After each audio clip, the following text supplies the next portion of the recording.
What's the most humiliating karma that slapped a rich kid out of their fantasy world? Story 1. I worked at a mid-sized marketing agency that took on legacy interns every summer. Translation: rich kids whose parents were clients. Enter Chase. Chase showed up in head-to-toe designer, driving a car that cost more than my annual salary. Day 1, he announces, "I'm only here because Dad wants me to understand hard work. I'm more of a CEO type." Cool. He'd roll in at 11, brainstorm, and leave at 3 for networking drinks. He called the receptionist sweetheart, the art director Photoshop guy, and once referred to the janitor as support staff, while he was literally standing right there. The final straw was a pitch for a big retail client. We'd spent weeks on the deck. Chase was told explicitly not to touch it. Monday morning, my boss opens the shared drive and the pitch is totally changed. Chase had replaced half the slides with photos from his Instagram. Yacht parties, bottle service, captions like, "Grind now, shine later." His logic was that the brand needed aspirational youth energy. My boss nearly fainted. The meeting was in an hour. We scrambled to restore the old file, but the autosave had merged versions. It was a mess. Boss calls the client, asks to push the meeting to later that afternoon. Client says, "No worries. Actually, we've already seen your intern's pitch." Turns out Chase had emailed them his improved deck from his personal Gmail, with his father CC'd, and then posted a story. Saving Dad's agency from boomer thinking. Client forwarded the email to my boss with a single line. "If this is your brand of strategy, we'll be taking our business elsewhere." That client was 40% of our revenue. Chase's dad stormed in that evening, red-faced, demanding to know what we'd done to sabotage his son. My boss just spun his monitor around and played Chase's own Instagram story, now with hundreds of comments dragging him for bragging about saving the agency while losing a major client. Chase's dad went quiet, then said, "Pack your things." But he wasn't talking to my boss. The next week, we heard Chase was cut off to build character. His car disappeared from the lot. The last time I saw him, he was behind the counter at a coffee shop a block away, wearing the uniform he used to joke was for people who didn't try in life. He wouldn't make eye contact when I ordered. I still tipped 50%. I figured he finally understood what support staff actually means. Story 2. I'm my ex-husband's worst nightmare. The broke girl he thought would be eternally grateful. When we met, Ryan was the classic rich kid. Daddy's investments, mom's country club, a black card he liked to lay on the table with 2 fingers like he was in a movie. He loved telling people, "My wife doesn't need to work." What that really meant was, I managed the house, did all the childcare, smiled at his parents' friends, and pretended not to see the cheating. The cheating I could have swallowed, honestly. I had no money, no degree, and a 3-year-old. But then one night our daughter Lily woke up screaming because Daddy's friend had been in our bed. He'd brought his side chick over while I was visiting my sister with Lily, and the idiot forgot that kids notice when Daddy's friend leaves her earrings on the nightstand. I confronted him.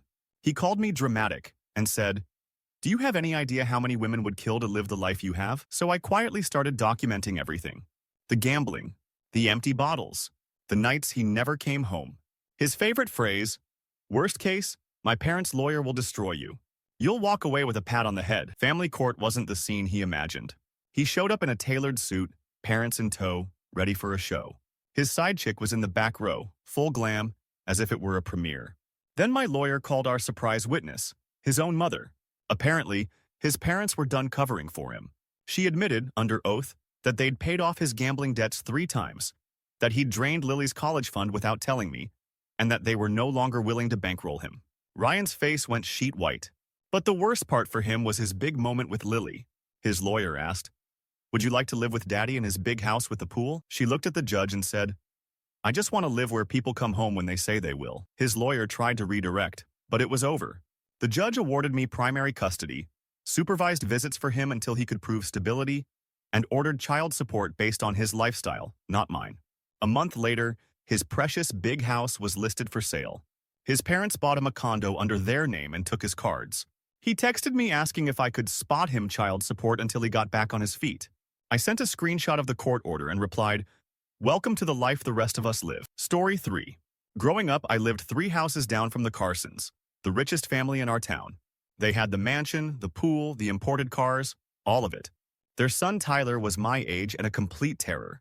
He'd make fun of my thrift store clothes, accidentally splash chlorine water on my library books, and once told me, loud enough for everyone to hear, You're just the practice-poor person I talk to before I go meet real people. His parents either laughed or said, boys will be boys. The only person who was ever kind was his grandfather, Mr. Carson. He'd sit on the porch, talking to me about my grades, offering lemonade, asking about my dream of being the first in my family to go to college. Tyler mocked that too. You'll end up working for me. Fast forward. We're 20. I'm working 2 part-time jobs and going to community college. Tyler is in his 3rd major at an expensive university, mostly posting drunk rooftop photos. Then Mr. Carson dies. The whole town shows up to the funeral because the Carsons basically own half of it. There's this huge reception afterward. Marble floors, catering, the works. At the end, the lawyer taps a glass and says they're going to read a portion of the will because there's a community announcement. Tyler's standing at the front with his parents, trying to look solemn. Everyone expects the big reveal of how much he's inheriting. The lawyer clears his throat and reads, "To my beloved grandson Tyler, who has never wanted for anything but humility, I leave my collection of classic cars." Tyler smirks. And on the condition that he maintains full-time employment for at least 3 consecutive years and can demonstrate he has lived solely on his own income during that time. Otherwise, the cars shall be sold and added to the Carson Community Scholarship Fund. The room gets quiet. Tyler's face twitches.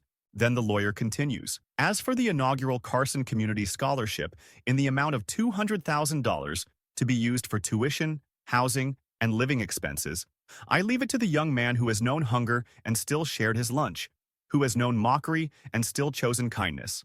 To my neighbor, Daniel, my name. The air left the room. People actually turned to look at me like the camera had panned. Tyler sputtered, "Grandpa wouldn't..." "That's a joke, right?" The lawyer handed me an envelope with my name on it, written in Mr. Carson's shaky handwriting. Inside was a note. "You'll do something real with this. Don't let my grandson hire you someday. Make him apply to you." Tyler lost it. In front of everyone, he yelled that I was a leech, that I'd manipulated his grandfather. His own mother hissed, "Tyler, stop! You did this to yourself." Last I heard, he'd sold 2 of the cars illegally to cover his lifestyle and triggered the clause. Everything went to the scholarship fund. He's still hopping between jobs. I graduated last year with no debt. Sometimes I drive past the old Carson house on my way to my job at a firm downtown and think about how the practice-poor person was the only one who got the lesson. Story 4. I dated this girl, Ava, who was basically an Instagram version of a rich kid. Not actually rich, but her parents were, for a while. When we started dating, she treated money like a game. Every dinner was on her dad's card. Random weekday trips to another city, just because. She'd say things like, "I literally cannot relate to worrying about rent. I grew up broke. I had a budget spreadsheet and a jar of coins for laundry." She thought it was quirky. Her entire personality was, "I'm too pretty to think about money." When I'd talk about saving or my student loans, she'd roll her eyes and say, "Babe, my parents said we're set. I'll just add you to the tab when we get married." Then her dad's company got investigated for some shady stuff. Overnight, their accounts were frozen. She called me sobbing because the card got declined at a luxury store. I thought that would be her wake-up call. Nope. She moved into my tiny 1-bedroom temporarily because things were chaotic at home. She brought 8 suitcases and a ring light. Month 1, she promised to figure out a job situation. Month 2, she started editing her selfies for Instagram sponsorships and called it influencer work. Our landlord did not accept exposure. One afternoon, there's a knock at the door. It's the landlord, holding a notice. We're late on rent because she forgot to transfer her half from the emergency fund her mom supposedly set up. He hands her the notice because she opened the door. She laughs and goes, "Oh, my parents will handle that. Just send it to my dad's office." Landlord just looks at her and says, "Your father called last week to remove his name as guarantor," he said, and I quote, "She needs to learn, so I'm talking to you now." Her face dropped for the first time since I'd known her. She called her parents on speaker, furious. Her mom sounded exhausted. "We can't help you. We're barely keeping the house. You have a degree. Get a job." After she hung up, she turned to me like I was the backup bank. "So, you can cover this month, right?" I told her I could cover my half, not hers, and that I wasn't interested in being her new rich daddy. She accused me of abandoning her when she was at her lowest. I reminded her that my lowest had been my entire childhood, and she'd laughed at my coupon app. She didn't look rich or powerful signing a part-time barista contract the next week. She looked tired, human, angry. We broke up shortly after. A year later, I walked into that same cafe and there she was, hair in a messy bun, calling out orders. When she saw me, she froze, then actually smiled a little. "Hey, I get the budgeting thing now," she said. "It's not quirky. It's survival. Karma didn't just slap her. It handed her an apron. Story 5. I'm the kid of the rich kid. My dad grew up loaded. Third generation money. When I was little, he wasn't just rich. He was internet rich. He turned his luxury lifestyle into an influencer brand. Cars, watches, grind set quotes, the whole cringe package. To his followers, he was dad goals. To me, he was a guy who thought quality time was putting me in the background of ads. He'd make me pose with expensive toys I wasn't allowed to actually play with. We have to keep it pristine for resale, he'd say. We moved into a huge house we couldn't fill with real furniture because everything was staged. The older I got, the more I noticed how he treated people who weren't useful to his image. Waiters, clerks, cleaners. He'd film them without consent for skits, where he'd tip big and then make the thumbnail, "You won't believe his reaction." Half the time, he'd ask for the money back after the shot. I stopped appearing in videos at 14. He hated that. You're messing with the brand. When I was 17, I got a part-time job at a grocery store. He thought it was hilarious. My kid wants to cosplay poor, he joked in a story to his 2 million followers. One slow night, an older coworker, Miguel, was watching a compilation on his phone and suddenly went, "Is this your dad?" It was. Someone had stitched a bunch of his worst clips, mocking a fast food worker's accent, flipping off a janitor in a prank, throwing coins on the ground and making a barista pick them up for a bigger tip. But then Miguel pulled up a different video, an old one, clearly from before Dad was famous. It was security footage from a diner, reposted on some Justice for Service Workers page. In it, a younger version of my dad is screaming at a waitress, threatening to have her fired because his order was late. At the end, he dumps a plate on the floor. The waitress? Miguel's sister. The caption read, "This man went on to build a kindness brand. Remember his face." Something in me snapped. I'd been raised as a prop in that lie. I sent the video to a journalist who'd been tweeting about fake influencer generosity. I added a folder I'd been keeping for years. Screenshots of him reclaiming tips, texts where he called fans wallets, edited clips of him rehearsing spontaneous charity. The article dropped a month later. Luxury influencer exposed by his own child. He called me, rage-shaking, asking how I could ruin the family legacy. I told him, "You ruined it the day you decided strangers deserved a show more than I deserved a dad." Within a week, sponsors pulled out. Brand deals vanished. Comments turned from worship to disgust. Old rich friends stopped inviting him anywhere. He moved into a smaller house, sold the cars, made a teary apology video that everyone ratioed with the diner footage. I'm in college now on a normal scholarship, working part-time, sharing an apartment with 3 roommates. It's not luxury, but it's real. Sometimes he texts trying to guilt me. "You don't know what it's like to lose everything." I do, actually. I lost the fantasy long before he did.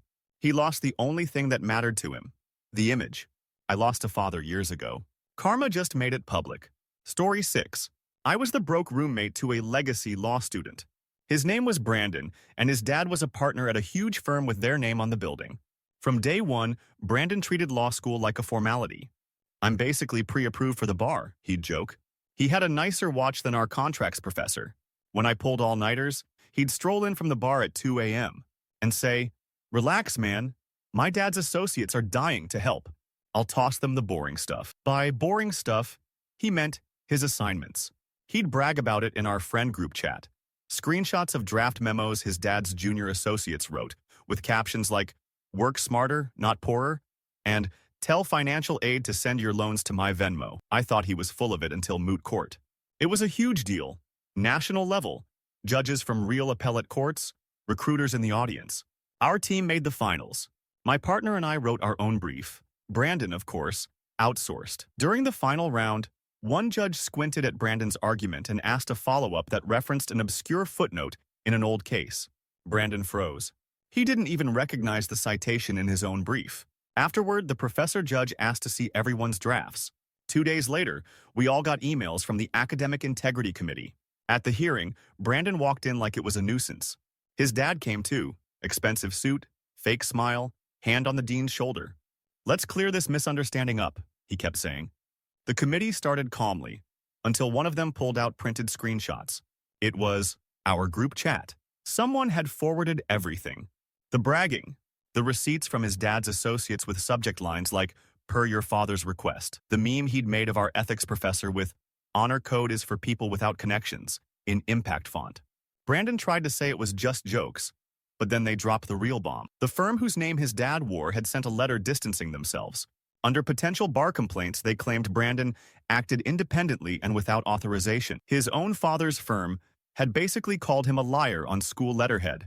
He was suspended for a year, notation on his record. Later, we heard the state bar flagged him for serious character and fitness concerns. 3 years after I graduated, I went to the courthouse to file a motion for my first big case. Security line was long. When I reached the front, the guard checking IDs looked familiar. It was Brandon, in a cheap uniform, scanning my brief. He glanced at my bar card, then up at me. "Here for moot court?" he asked. "No," I said. "For work." He waved me through without another word. Karma doesn't always slam a gavel. Sometimes it just makes you empty the pockets of the people you used to laugh at. Story 7. I live in a painfully average suburban development. Beige houses, beige SUVs, beige drama.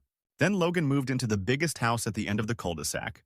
His parents bought it for when he's ready to settle down, even though he was 24 with no job and a collection of sneakers worth more than my car. He ran for HOA president the second he learned what an HOA was. Nobody else wanted the headache, so he won unopposed. Worst mistake we ever made. Suddenly, we were getting violation notices for everything. My kids' chalk drawings on the sidewalk, defacing common property, Mrs. Nguyen's tomato plants, unauthorized landscaping. The retired guy across from me got fined because his garage door color was too creamy. When people complained, Logan would smirk and say, "Rules are rules. If you wanted freedom, you should have bought in a worse neighborhood." He built himself a massive outdoor kitchen, stone bar, TV, custom pergola, without permits. But every time someone mentioned it, he'd shrug. "I'm on the board." "Relax." Finally, Mrs. Nguyen snapped. This tiny, gentle woman who brings egg rolls to every potluck spent an entire weekend at the county records office. At the next HOA meeting in Logan's over-decorated living room, just as he was gleefully reading out a motion to ban visible, inflatable holiday decor, she stood up and said, "Point of order. You're not actually eligible to be president. Turns out the deed is in his parents' names only, and our bylaws require board members to be owners. Tenants can't serve." Every vote he'd pushed through, technically invalid. She slid a folder onto the table, printouts from the records office, plus a letter from the county inspector she'd quietly invited to check his little project in the backyard. Right on cue, there was a knock at the door. 2 inspectors in safety vests. They walked straight through the meeting and out to the yard, clipboards out, ignoring Logan's sputtering. Within 15 minutes, they'd slapped a bright orange "Stop Work, Unpermitted Structure" notice on his expensive stone bar, fines listed in bold. Because all his enforcement actions were void, everyone's fines and penalties were wiped. People cheered. Logan tried to gavel the meeting closed. Mrs. Nguyen calmly took the gavel out of his hand and said, "The owners will select a new board now." The best part? To bring his outdoor kitchen up to code, he had to submit new plans for review to the HOA. At the next meeting, now held in the community center, the freshly elected board voted unanimously to deny his design on aesthetic grounds until further notice. I grilled hot dogs on my dinky charcoal Weber that weekend, watching them jackhammer his 20K stone bar apart. He glared at us from his patio. "Rules are rules," I called over. "If you wanted freedom, you should have bought in a worse neighborhood." Story 8. I'm an event photographer. I've seen every kind of rich person peacock, but nothing beats the Pierce Foundation's annual Hope for Tomorrow gala. This thing was absurd. Crystal centerpieces, ice sculptures, a string quartet flown in from another country. All for the children, of course. Their daughter Bianca ran the night. Think designer gown, mic in hand, walking around like she was hosting the Met Gala. Her parents' company had made a fortune in luxury real estate, and she loved making sure everyone knew exactly how generous we Pierces were. Backstage, she was a nightmare. She snapped at servers for breathing too loud, made a caterer cry over the plate garnishes, and yelled at a volunteer for ruining the aesthetic because her nail polish was chipped. "Do you have any idea what these tickets cost?" she kept saying. People paid to be inspired. The main moment of the night was supposed to be a tearjerker video about their work in underfunded schools. The AV guy, Ravi, had a folder of files on the laptop.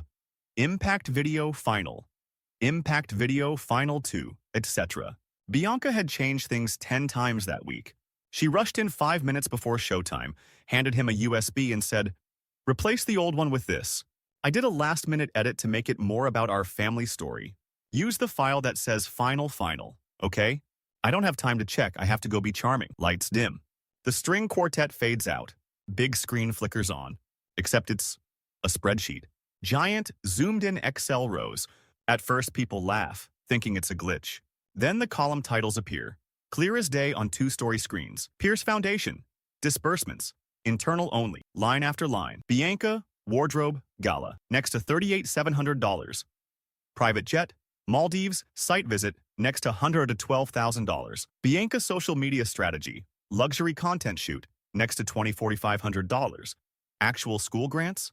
Tiny amounts buried in the middle. There's this dead silence, then a wave of phones coming out. People were filming the screen.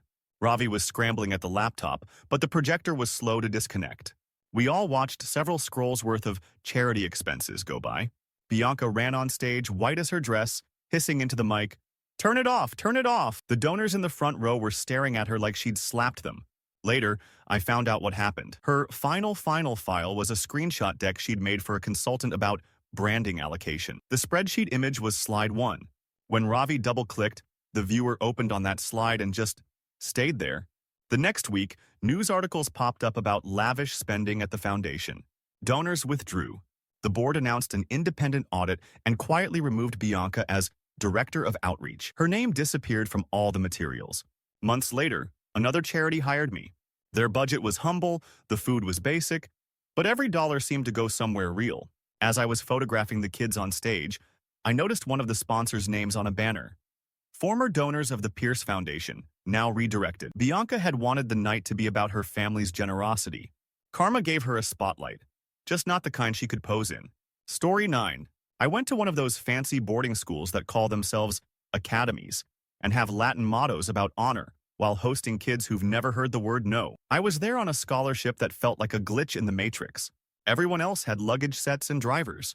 My mom hugged me in the parking lot next to our dented Civic and said, "Just work hard and keep your head down." Enter Victor, son of a tech billionaire. His dad's name was on the new science building, the turf field, even the coffee bar. Victor acted like the whole campus was his bedroom.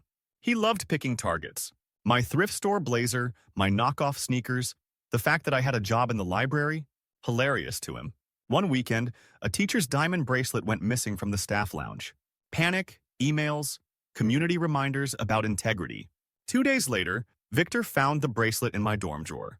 Administration called my mom. They searched my room. I knew exactly how it got there. So did Victor, smirking outside the dean's office. The dean looked genuinely sad. "If you confess now, we can consider a reduced sanction," he said. "Expulsion for theft could ruin my chance at college." I didn't confess. I just said, "Check the cameras." He sighed. "We don't have cameras in student rooms, but you do in the hallway," I said. "And the stairwell. And the staff lounge," Victor snorted. "Those are just for show, dude. My dad paid for them as a tax write-off. Half of them aren't even—" The dean's eyebrows went up. "They are fully functional, Mr. Langford. Your father was quite proud of that donation. Turns out the new security system the school had bragged about in all their brochures? Yeah, real as hell." We all watched the footage in a tiny conference room, Victor walking into the staff lounge, pocketing the bracelet, then later slipping into my room when I was at work. The worst part for him wasn't the expulsion. It was what came next. His parents were called in. His mom cried. His dad was quiet. The school board held a special assembly the next day. No names were used, but everyone knew. The headmaster talked about how generosity does not purchase integrity, and no family name, no matter how present on our buildings, exempts anyone from our values. After, in chapel, they asked me, the poor kid, to read the honor code aloud. My hands were shaking, but my voice wasn't. Victor left that afternoon, escorted to his car while everyone pretended not to look. Word spread fast to the other rich kids' schools. Last I heard, he was doing online classes from home. His dad too embarrassed to send him anywhere beneath their standards. Funny thing about those cameras his father donated to look like a hero. The only thief they ever caught was the kid who thought they were just decoration. Story 10. I'm engaged to the former rich kid. When I met Noah, he was working nights at a 24-hour diner, double majoring, always tired. I knew he'd grown up comfortable, but he brushed it off. Different life, he'd say. Doesn't matter now. I got the full story at my cousin's wedding. The venue? Some old money country club in the nice part of town. When we pulled up, Noah got weirdly quiet. Inside, the place screamed money. Oil paintings, a piano no one touched, staff in crisp uniforms. During cocktail hour, A group of guys around our age walked in and did a double take. "No way," one of them said. "Is that Hale?" They swarmed Noah. I watched his shoulders tense. Turns out, these were his old friends. The ones from before his dad's investment fund imploded in a fraud scandal that somehow never made it past specialized news. The family assets vanished in lawsuits and settlements. The house, the cars, the memberships, all gone. Back then, Noah had been the golden boy of the club. Private school, summer abroad, the whole deal. These guys remembered that version. "So what are you doing now?" one asked loudly, drink sloshing. "Back in the game yet? I always said you'd bounce back. Your dad's too connected to stay down." "I'm in school," Noah said. "And I work nights." "Like, real work?" Another snorted. "Dude, just come back to the club. This place misses you. Remember when you got Mark fired for scratching your car?" He glanced at me when they said that. I saw something ugly flicker across his face. Shame, I realized. Dinner started. They went to their reserved table. We sat with my family. I thought that was the end of it. Then, halfway through the main course, one of the groomsmen dropped his fork and waved to the back of the room. "Yo, check it out," he laughed. A busboy in a too-big vest was refilling water. The groomsman snapped his fingers. "Hey, Mark, remember Hale?" The busboy turned. Middle-aged, tired eyes. Name tag said, "Marcus." He looked at Noah, then at the guys, then back again. There was this long, heavy pause. "I remember," he said quietly.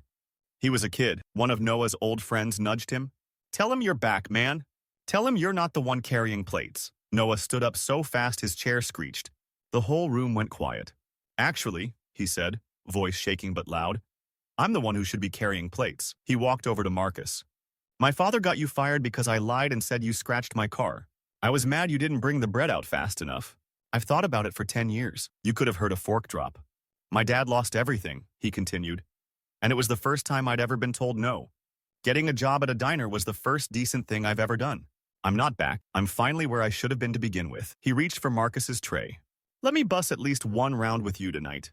You don't have to say yes, but I'm done pretending I'm above anyone here." Marcus stared at him for a long time, then handed him the tray without a word. So my ex-country club prince spent the rest of dinner in his dress shirt and borrowed apron, silently clearing plates while his old friends watched, red-faced, unable to decide if it made him pathetic or terrifying. Later, in the car, I asked him why he did it. "Because losing the money just made me bitter," he said. "That moment? That was the first time it actually made me better." Humiliating karma is supposed to knock rich kids down. I watched it do something rarer. It made one of them finally stand up straight. Story 11. I'm a site supervisor for a commercial construction company.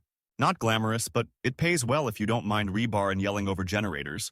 One summer, the owner's buddy asked if we could give his son some real-world experience. Enter Dylan. Dylan arrived in spotless work boots, designer sunglasses, and a watch that did not belong within a 100-meter radius of wet concrete. "First day," he told me. "My dad said you'd show me the ropes so I can slide into management. I'm not really tool material." He called the crew labor, like it was an insult. Took videos of them working for his Instagram with captions like, "Building my empire," and zero awareness that they could see his stories. We stuck him with basic tasks: sweeping, moving cones, inventory. He dodged all of it, sneaked off to sit in his car with the AC running, browsing TikTok, or disappeared inside to take important calls. One week, corporate told us we were getting a surprise OSHA audit sometime soon. I pulled everyone together and said, "Belts on, helmets on, no shortcuts." Dylan rolled his eyes. "Those guys don't show up when your dad's on the board," he smirked. "Relax. It's all paperwork theater." 2 days later, we get a big meeting with a new client. Owner shows up in a shirt with buttons. Dylan's there too because exposure. Right in the middle of the meeting, there's a commotion by the loading bay. A pallet of drywall had shifted because some genius removed a safety strap to get a better angle for content. It slid, knocked a stack, and clipped one of our guys in the shoulder. Not fatal, but bad enough for an ambulance. Guess who was holding his phone, filming with his harness hanging loose like an accessory? We file the incident report. The next week, OSHA actually does show up. Turns out, someone submitted an anonymous complaint with links to an Instagram account full of safety violations filmed on our site. Account name? A Dylan's Builds. The investigator literally pulled up one of his videos, him riding a pallet on the forklift like a carnival ride, captioned, "When you own the place, rules are optional." The owner went purple. They cited us. Fines. Mandatory training. A note on our record that could sink future bids. At the follow-up meeting, Corporate quietly announced that Dylan would be pursuing opportunities elsewhere. He tried to play it off like it was mutual. 6 months later, we picked up a project from a smaller outfit that lost their contract after management issues. First day on site, new hires lined up. One of them shuffled in. Cheap boots this time, eyes down. Dylan. He walked up to me and muttered, "Hey, boss." Karma didn't drop a beam on him. It just moved him from future manager to the guy actually sweeping the dust he used to think he was above. Story 12. I'm a wedding planner. I've seen every flavor of entitled, but Serena wins. Her parents owned several car dealerships and some rental properties. Old local money. She booked our Platinum Eternal package, which is as ridiculous as it sounds. Fireworks, live band, champagne wall, horse-drawn carriage, the works. From the first meeting, she treated my team like personal servants.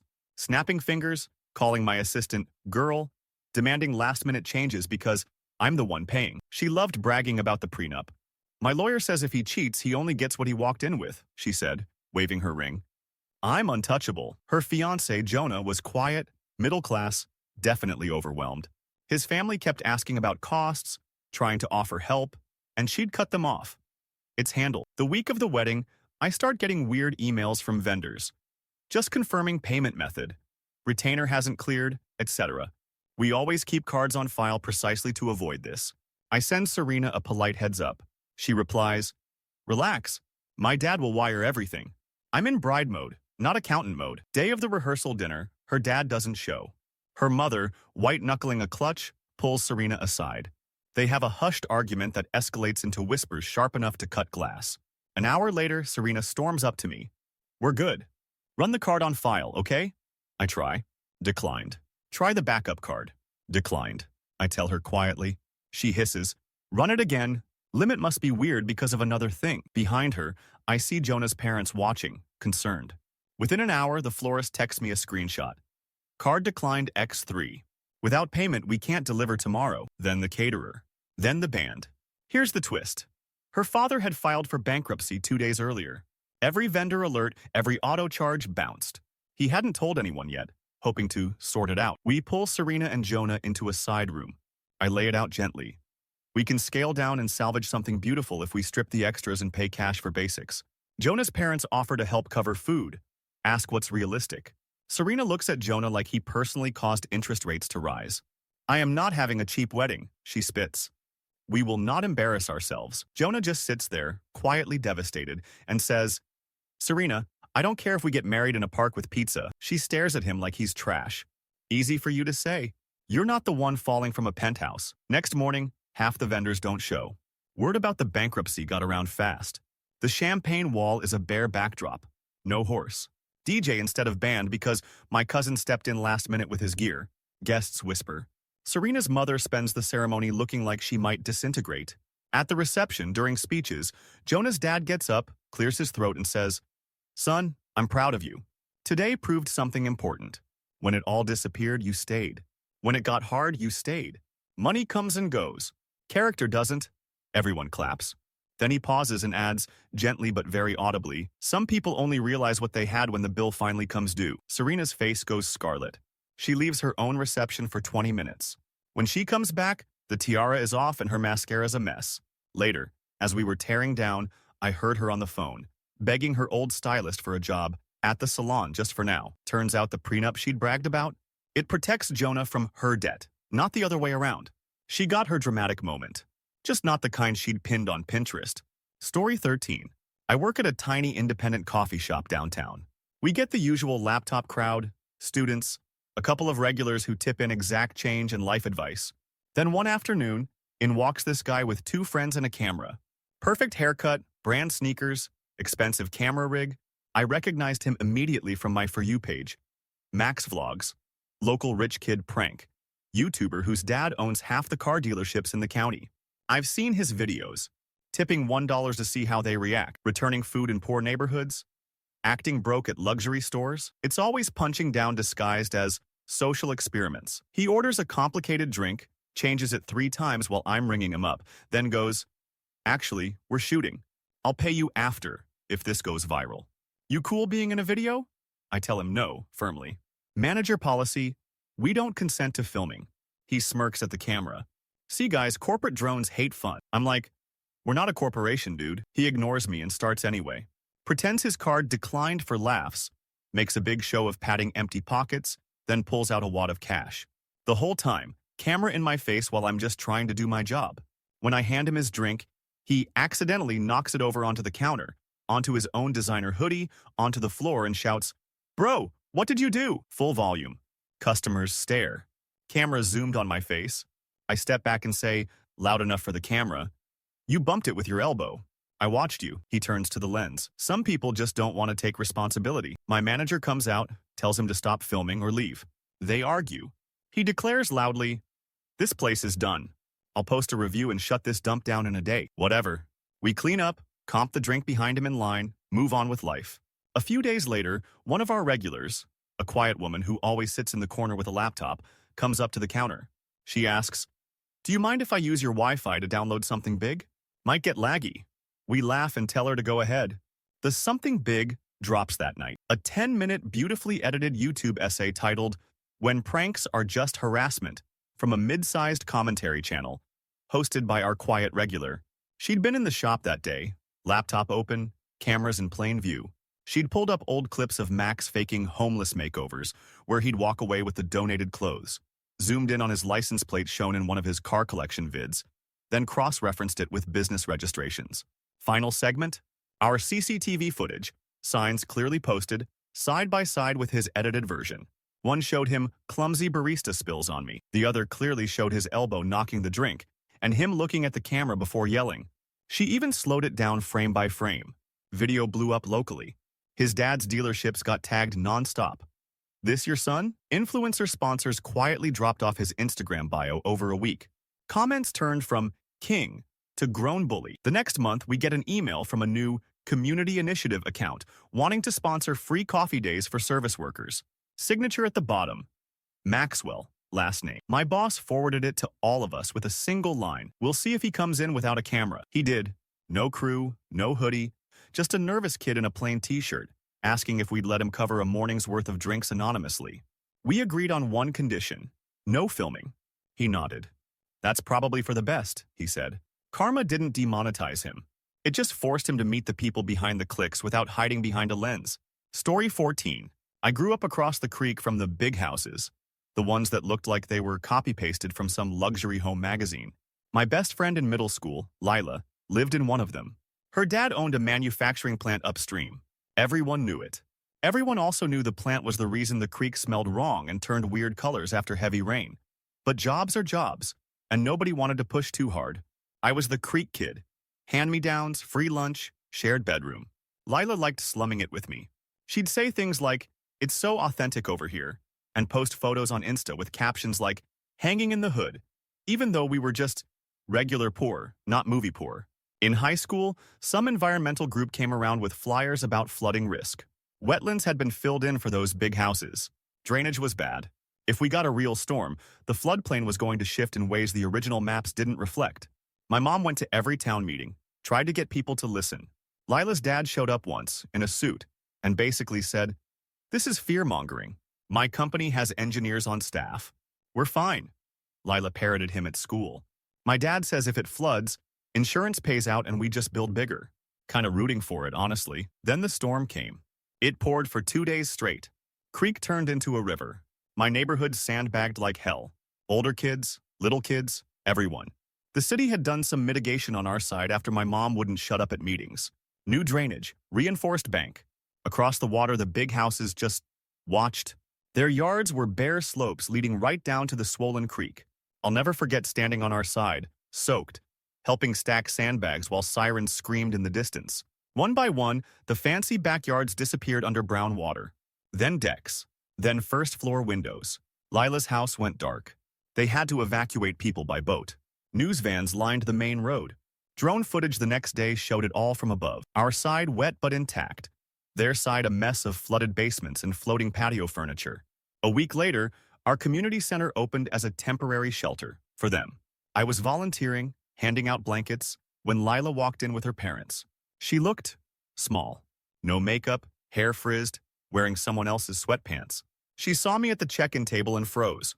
Her mother whispered, "Do we have to stay here? Isn't there a hotel?" Volunteer coordinator overheard and said, as politely as possible, "This is what's available tonight. The hotels are full, with first responders and families with young children." Lila's father started to argue, but then he saw the news segment playing on the TV in the corner. It was my mom, standing on our side of the creek, explaining how long she'd been pushing for flood protections. The Chiron read, "Local activist helped save one side of town." Underneath that, B-roll of his plant's parking lot underwater. The shelter went quiet when his company's logo filled the screen. Lila slunk up to my table later and mumbled, "I didn't know it would be like this." I handed her a blanket. "Neither did we," I said. "We just knew it could." The next school year, she rode the same bus as me, for the first time. Their rental was on our side now. Smaller house. No gate.